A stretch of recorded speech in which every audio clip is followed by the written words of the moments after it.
সরাও আবার সরাও। আর উচিত তো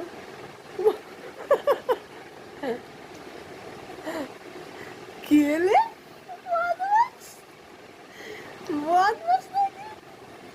জামা ভিজে দিল। ওর সামনে রাখো, ওটা বোতলটা ওর সামনে রাখো।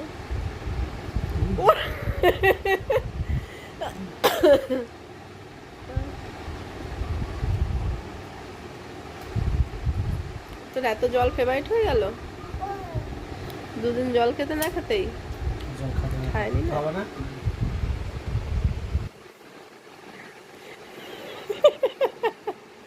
ভিডিও করছি একটুখানি, সামনে আর রাখতে হবে না তুমি, এবার এবার এবার হ্যাঁ ওইখানে রাখো। ও দেখি কি করে, ও ঠিক বুঝতে পেরেছে ওটা খাওয়া যায়। ওই দেখো ওই দেখো, খেতে পারলো না, হাত খেয়ে উঠে গেল। হাত দিয়ে ঢেকে রাখছে, তা খাবে কি করে।